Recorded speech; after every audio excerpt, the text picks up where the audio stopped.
Hey YouTube, welcome to Weigh In Wednesday. I'm Erin and I am 22 weeks out from VSG or vertical sleeve gastrectomy with Dr. Guillermo Alvarez in Piedras Negras, Mexico. Right to the numbers. My high weight was 305, my pre-op diet weight was 295, surgery weight was 286. Last week I came in at 225.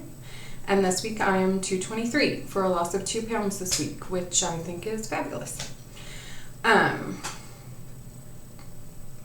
So some of you know, some of you don't, that the flu has hit our home. Jackson, my 2-year-old, he's 2.5. The other morning, Tuesday morning, we woke up at like 4 o'clock in the morning. My husband woke me up and he was like, "Babe, Jackson's breathing weird. Listen to him." And he's shaking. And at first I just thought, oh, maybe he's having like a bad dream or something. He was in our bed with us. He had come in the middle of the night. And then when he heard me talking, he rolled over to me and he like snuggled into me and he was shivering. His teeth were chattering. I said, "Baby, are you cold?" "Yes, Mom, I cold." Oh. I said, "Are you okay?" "Yes, Mom, I okay." He was just pitiful. He just couldn't get warm, and we had like 4 blankets wrapped around him, and like he was snuggled up against me on the front, and then David was against his back, and he was still just shaking and chattering. And I turned the light on, and his lips were blue. So then, that freaked me out. So we bundled him up and took him to the emergency room where they, realized he had a temperature of 102.5 and did a flu test, and he came positive for influenza A. So we've pretty much been quarantined at home for the last 2 days. Yesterday we were home all day. Today we were home all day. As you all know, working at school, the principal said, "Yeah, definitely stay home, and I will let you know about Thursday." Well, I am going to go to work tomorrow because they're really short-staffed. A lot of people, I guess, are sick. So I'm going to go in. David's going to stay home because Jackson cannot go back to daycare until next week. I don't work on Fridays anyway, so that'll all be fine.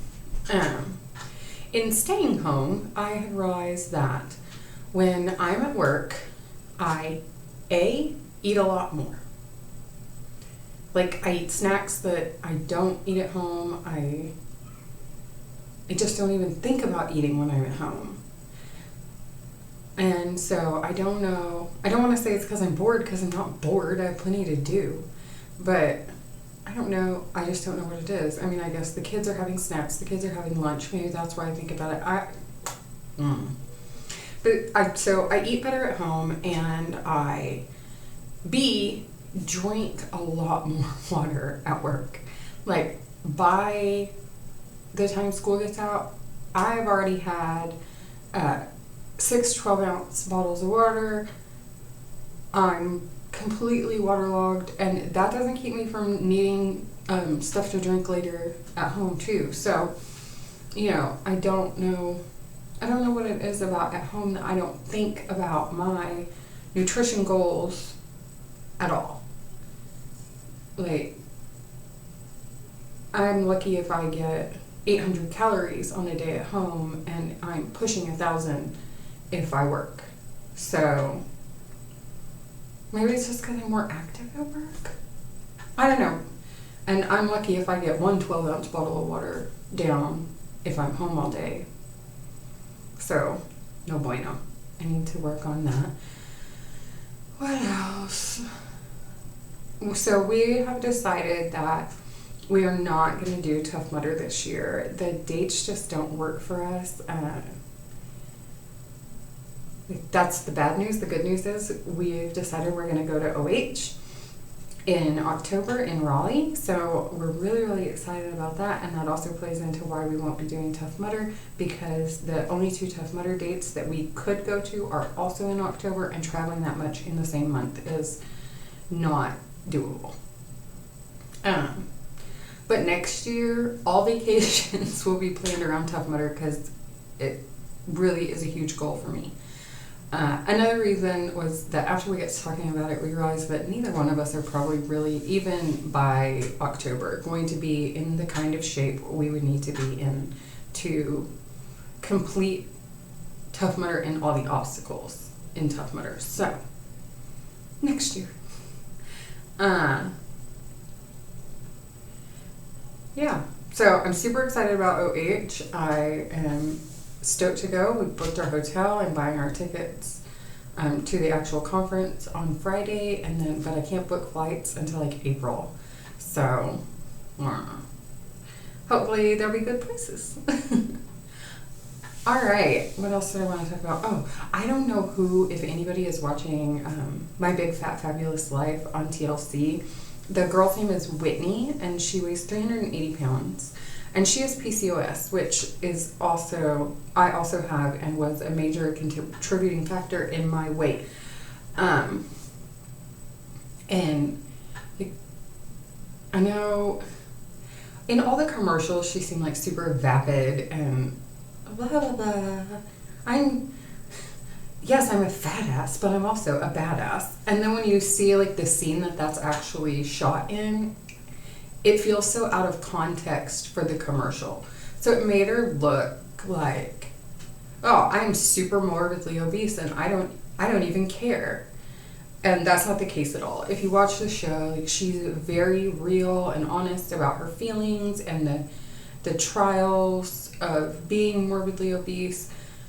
And, you know, all the things you have to think about before you go out and do something. Am I going to fit in the chairs? Am I going to, you know, can I go to a movie? Can I go to a concert? Can I, you know, all the things you take for granted that you can do. I mean, she's speaking that out into the public. And on a platform much larger than, you know, us on our YouTube channels are going to be able to. So I think the show's a great thing. I think that it's, you know, making morbidly obese people more human to the normies, because I can tell you they don't get it. And you know, one of the major ways you know that they don't get it is that TLC is also promoting a show called Fat and Back, where this English lady named Katie something or other gains 42 pounds to show all the fatties that it's not that difficult. You just exercise and eat right and you'll lose it.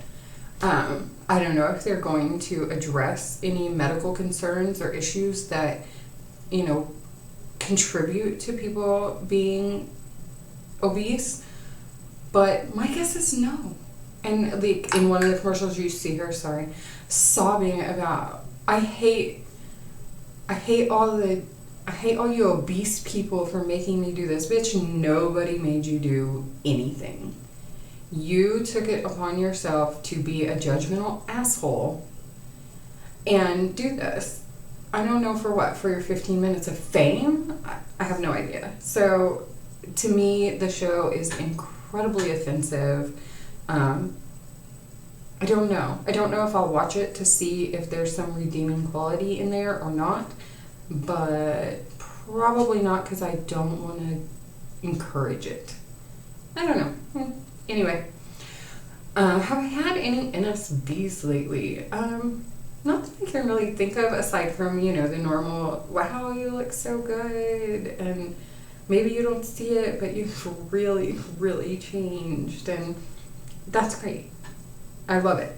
And I see the changes in my body. I guess an NSV is really, like, I am so proud of myself for doing C to 5K, sticking with it, like actually jogging for the whole time that it tells you to jog. I would have never, ever, ever thought that I could do that. Another NSV is, as you can see, my hair is wet. I just got out of the bathtub, and I discovered that when I lay down in the bathwater, I'm completely submerged. There was a time not that long ago when I was only halfway, only my back was underwater. My entire stomach and boobs and the whole front half of me would have been out of the water. So that was really cool. Today's also happens to be my 5-month sleep anniversary.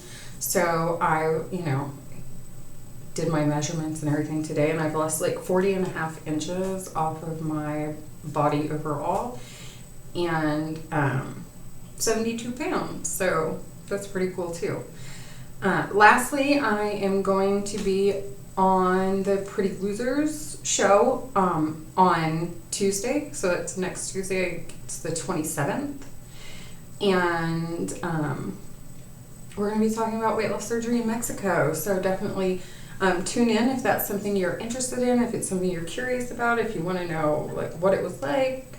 I think I'm not going to be the only guest. So check us out, and I'll see you next week.